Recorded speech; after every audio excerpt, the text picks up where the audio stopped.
د افغانستان د ملي دفاع وزیر ملا یعقوب مجاهد یو ځل بیا د افغانانو زړونه وګټل. هغه په متحده عربي اماراتو کې میشتو او داخل د هیواد افغانانو ته په زړه پورې وینا وکړل. یعقوب وایي تعصب او قومبازي پرېږدئ، یو افغانان یو او دلته په اماراتو کې د میشتو افغانانو ستونزې حتما حلوم. هغه که دلته اماراتو کې وي او که په افغانستان کې.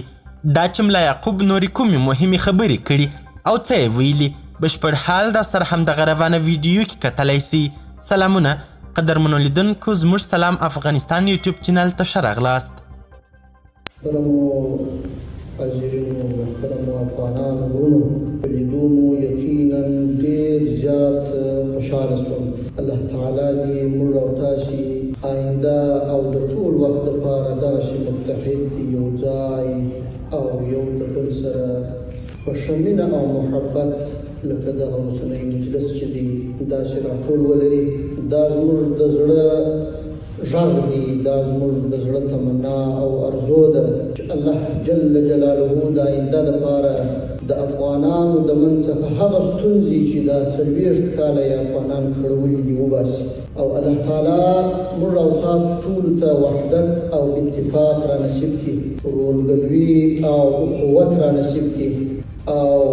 هغه تعصبات او هغه فتنې چې د بهرنیو اشغالګرو او دښمنانو لخوا څخه زموږ او ستاسو په منځ کې شیندل سوي دي، هغه نور زموږ او ستاسو د ټولو د زړونو څخه ووځي او په ښه مینه او محبت سره راټول او خپل وران وطن یو ځل بیا ورغوو، جوړ یې کړو، آباد یې کړو او د نړۍ سره یې سیال. محترم ورونو، چنګیزي صاحب یادونه وکړه، بعضې ستونزې او بعضو مواردو کې خپل نظرونه څرګند کړل. انشاءالله موږ به تر خپله وسه پورې چې زموږ توان وي ستاسو د هغو ستونزو په رابطه چې دلته دي د دې حکومت سره خبره وکړو، او دا مو پلان هم دی چې انشاءالله د دوی د اړوند مشرانو سره زموږ ملاقاتونه کیږي. د هغوی سره به که د ویزې ستونزه ده،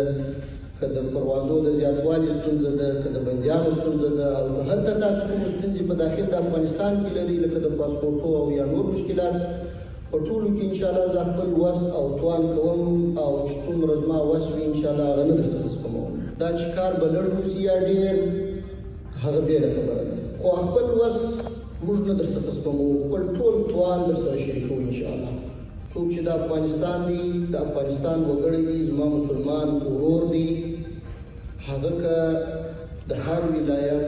هر سمت او هرې ژبې، هغه که پښتون دی، که ازبک دی، که هزاره دی، که ترکمن دی، که تاجک دی، که بلوچ دی، که پشهیي دی، که عرب دی، که بل دی، که بل دی. دا تبعیض باید د ذهنو څخه وباسو، او د خپل نوي نسل ته باید په ذهن کې دا ورکښېنوو چې